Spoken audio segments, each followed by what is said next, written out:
안녕하세요, 손예입니다. 건축 분쟁 네 번째 시간입니다. 건축 분쟁을 알아볼수록 분쟁이 생기는 요인들이 되게 비슷하게 느껴지더라고요. 그리고 분쟁을 해결하는 것보다 미리 사전에 예방하는 것이 중요하다라는 말씀을 너무 많이 들어서 그런지 건축할 때 분쟁과 갈등을 안고 가는 게 당연한 건가? 이런 의문이 들더라고요. 그래서 현장에서 직접 일하시는 분들의 이야기를 들어보면 어떨까 생각했어요. 이번에 제가 현장에 다녀와 보겠습니다. 안녕하세요. 안녕하세요. 영선님 이렇게 현장에서 뵈니까 되게 낯섭니다. 아, 그러세요? 영준님이 맡고 계신 현장 지금 왔거든요. 너무 신기해요. 비 오는데 오시느라고 수고했습니다. 최종철이라고 합니다. 아버지한테 한 17년 정도 현장에서 정말 그 무거운 짐 들어가면서 배우기 시작해서 여태까지 운영해오고 있습니다. 박성진 부장입니다. 건설업에 한 20년 가까이 좀 종사를 하고 있습니다. 이제 두 번째 실제 건축하고 있는 하영안입니다.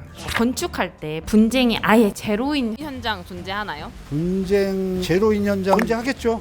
존재해요? 네. 한 번도 겪어보지를 못했어요. 한 번도요? 그런 이상적인 현장은 없다고 생각이 됩니다. 어디 가나 사소한 분쟁은 다 있기 마련이거든요. 크고 작고의 정도의 차이고 서로 협의에 의해서 정리가 될 뿐이지 시각에 따라 차이가 있겠죠. 소송까지는 없을 수는 있는데 공정마다 조금씩 의견의 차이가 발생하고 있습니다. 분쟁이 일어날 소지가 있는 것들은 사전에 협의를 한다든가 그 당시에 정리를 잘 해나가면 분쟁이 안 일어나면 분쟁 제로잖아요. 저는 뭐 그렇게 해서 아예 제로인 현장들도 있습니다. 현장에서 일을 되게 오래 하셨으니까 대표적으로 겪어보셨던 분쟁 사례라던가 들으셨던 분쟁 사례들이 있으신가요? 도면과 내역서, 그다음에 계약서에 서로 이견이 있어서 생기는 일들이 많죠. 도면에 있는데 왜 안 했느냐, 도면에 없는데 못 하겠다, 계약서상에 표기가 있는데 그게 서로 해석이 다르다든지. 요 근래에 들어서는 물가 상승분이라든지 그 대외적인 현상 때문에 그런 부분에 있어서 아마 분쟁이 많이 발생할 겁니다. 예전에 현장에서 철근 자재가 투입이 됐는데 거기에 대한 다툼이 있었을 때 조정을 좀 원만하게 해줘가지고 적정하게 잘 된 것 같습니다. 근데 만약 그때 객관적으로 그거를 조율할 수 있는 사람이 없었으면 많은 좀 어려움이 있었을 것 같습니다. 시공사와 건축주의 성향이 너무 다르다거나 디테일에서 다르고 생각하는 게 달라서 보는 눈이 다른 거죠. 품질 같은 게 이제 대표적인 경우인데요. 제일 어려운 게 이제 품질 관련된 분쟁인데요. 너무나 이렇게 주관적인 거기 때문에 나는 이 가격에 이 품질이 맞아. 건축주분은 내가 생각한 품질은 이게 아니야. 품질에 답이 없거든요. 이게 도자기 만드는 거나 달나라 가는 기술은 아니거든요. 근데 지나치게 너무 집착하셔가지고 과하게 표현하시는 분들도 있어요. 어떤 분은 페인트 칠을 해놨는데 기포가 생겼는지 프레쉬를 들고 이렇게 다니시는 분들도 봤어요. 그런 분들은 기준이 거기에 있기 때문에 그거를 맞춰드려야 되거든요. 근데 저희는 금액은 정해져 있고 이게 굉장히 어려운 부분. 또 시공사들도 너무 안이하게 대처하시는 시공사들도 있어요. 원래 이렇게 해요라는 말을 그렇게 하면 안 되는 거고 이러한 문제가 있으니까 요건 이렇게 하겠습니다. 이렇게 해줬으면 좋겠는데 다 그냥 전부 잘라서 얘기하니까 그런 게 서로 상충되면 분쟁으로 넘어가겠죠. 그리고 이제 우리나라의 특징이 이제 공기 부분이 워낙 짧다 보니까 공기는 맞춰야 되고 또 현 상황에서는 그렇게 안 되고 그런 부분에서는 아마 분쟁이 좀 일어날 수 있는 소지가 많고요. 실제로 일어나고 있습니다. 화강석이라고 표현이 돼 있는데 화강석에도 종류가 굉장히 많단 말이죠. 3만원짜리부터 5만원, 6만원짜리까지 굉장히 많아요. 근데 나는 3만원짜리로 견적을 넣었는데 이제 품목이 정해져 있지 않으면 건축주는 나는 6만원짜리로 생각했다. 그러면 당연히 분쟁이 안 될 수가 없죠. 그 단위가 예를 들어서 뭐 5만원, 10만원 이 정도 차이라면 감수하고 넘어가겠지만 500만원, 1000만원 이 단위가 차이 나면 현장에서 이걸 꾸려가는데 한계가 있는 거죠. 그런 분쟁들을 최소화할 수 있는 방법은 있을까요?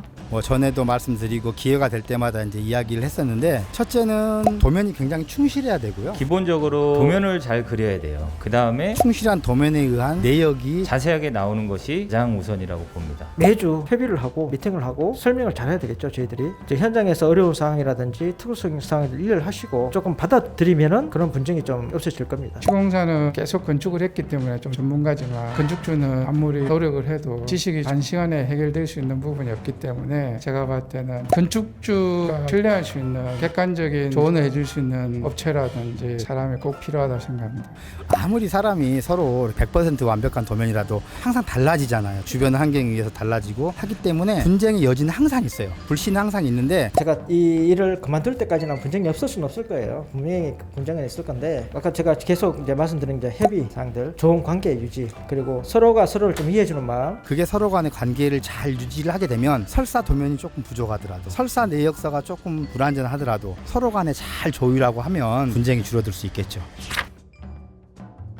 자, 이렇게 현장의 이야기를 듣고 와봤는데요. 분쟁이 제로인 현장이 존재하는가, 존재한다, 존재하지 않는다, 이는 관점에 따라 조금 달라집니다. 입장 차이, 의견 차이로 생긴 갈등부터 분쟁으로 본다면 분쟁이 제로인 현장은 존재하지 않는다입니다. 갈등의 조짐이 있을 때 서로 잘 협의하고 마무리한다면 분쟁이 제로다라고 볼 수도 있습니다. 이런 의견 차이나 분쟁은 어느 현장에서든 발생할 수밖에 없겠지만 분쟁의 여지를 조금이라도 줄이기 위해선 우선 도면이 잘 완성되어 있어야 되고 그에 따른 수량 산출서와 내역서가 정확하게 나오는 것이 필요합니다. 가장 중요한 것은 건축주와 건설사가 서로 원활한 소통을 통해 협의를 진행하는 것이 필수라고 생각합니다. 물론 늘 하는 이야기라고 생각하실 수 있겠지만 오늘도 꼭 기억하고 가셨으면 좋겠습니다. 그럼 또 다른 컨텐츠에서 만나요.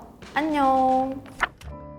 보통은 건축은 한 번 할까 말까 하게 되는데 꼭 알아뒀으면 하는 팁 같은 게 있을까요? 건축 팁. 혼자 지인을 통해서 공사를 하다가 실제로 공사가 중단된 적도 지켜본 적도 있고 분쟁에 제가 도움을 좀 준 적도 있기 때문에 지인으로 그냥 계약서 없이 진행했을 때 나중에 이제 해결하기가 상당히 어렵다고 저는 생각합니다. 개인적으로 그걸 공부를 해서 하는 건 쉽지 않고 하우빌더처럼 이렇게 플로우가 돼 있는 업체를 이용하는 게 분쟁의 행도 줄일 수가 있고 건물 시공에 대한 객관적인 안전성이나 이런 담보가 저는 된다고 생각합니다.